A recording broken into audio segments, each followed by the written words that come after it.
Now, as London prepares to welcome tens of thousands of visitors and spectators for the coronation on Saturday, some schools and communities here have been holding their own parties and events to mark the occasion. I went to Brooklands Primary in Dundonald in East Belfast this morning. They had a coronation writing and art competition that ended this morning. And tomorrow they're having a picnic and dress-up day. I spoke to P7 teacher Mark Henry and some of his pupils and began by asking them what they're looking forward to about the next couple of days. Probably the dressing up. What are you going to wear? I'm designing my own t-shirt. Tell me more about that. What's it going to be like? Well, I'm not sure yet. I'm going to be starting it today, so... So it'll be a bit colourful? Probably a Union Jack, you know. And will you watch the coronation on Saturday, do you think, on TV? I'm not sure. Depends what my parents say.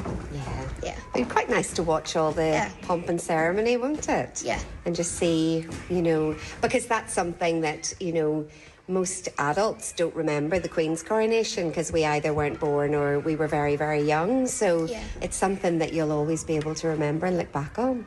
Yeah. And do you like King Charles? What do you think about him? It's pretty good, but he's quite old. I suppose that depends what age you are, isn't it? The Queen was 25 and he's 74. I know, it's a big difference in terms of when they were made the monarch, isn't it? Yeah. Well, we're having a barbecue on my nanny's. That's the first time ever, and me seeing the coronation. Are you going to watch it on TV? And what do you think of King Charles? He seems really nice. He looks like my granda as well. What are you looking forward to about the coronation? Definitely seeing the crown and the jewels.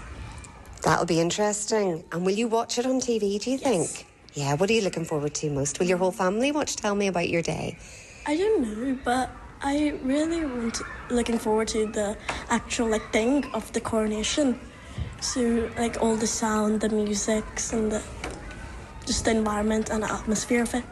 Absolutely, and it's a real moment in time, isn't it? Especially the Commonwealth, and King Charles will be part of lots of people's lives, like the Commonwealth, and he'll be in charge of lots of more responsibilities.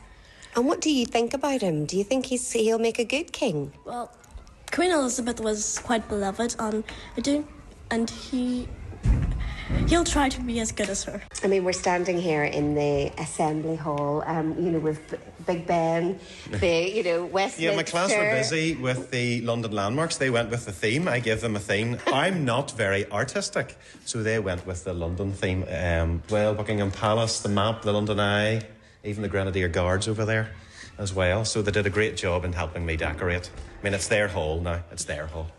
And how important is it, do you think, for the children, because you have a very diverse community here in terms of different nationalities, how important is it, do you think, for all the children to come together and give their kind of maybe different viewpoint? I mean, we heard from Alana there talking about the Commonwealth. Very important, absolutely. It's great that we have that in school as well, and it's good that children get even to debate that. In P7, where we'll be going on to debate royal family and monarchy issues as well as celebrating, obviously, which is a historic an occasion for the country and for the Commonwealth. I think it's great for all kids, absolutely, to get involved in this. The school is covered in red, white and blue, but it's for everybody. Brooklands is open to all, regardless. Yes, the red, white and blue just represents a flag, but it doesn't represent any beliefs or anything. It's open to all.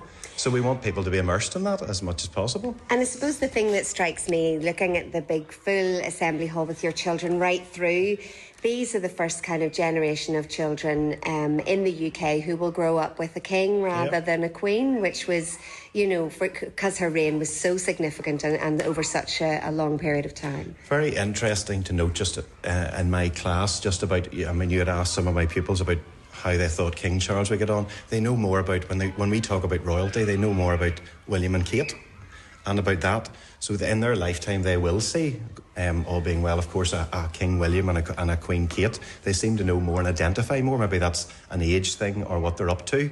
Maybe they do look to King Charles as that grandfather figure, so there's affection there.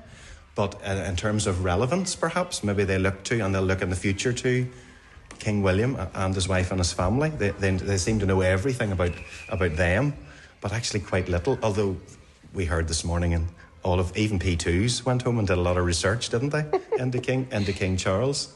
I loved how so many of the children said, he looks like my granddad. Absolutely. And all those interests that go with it. Golf, fishing, maybe not polo in this part of the world, but yeah. Maybe not. Definitely not polo. I don't think there's much of a polo scene in Northern Ireland. Maybe I'm wrong. You can text me on 81771. It is interesting, though, as those children said, they'll be growing up with a king, whereas this generation grew up with a queen. And yeah, and they definitely, in the children that I spoke to this morning, very much see him as an old man. I suppose that's we got that vibe there. Yeah. But then the interest is in William and Kate and their family, and it's just interesting to get those different perspectives when you go out and talk to different people. Well, they're celebrations. They're just hoping that it doesn't rain tomorrow because they're going to have to bring their picnic blankets inside into the assembly hall. So hopefully it'll stay dry. We'll get a forecast later in the programme.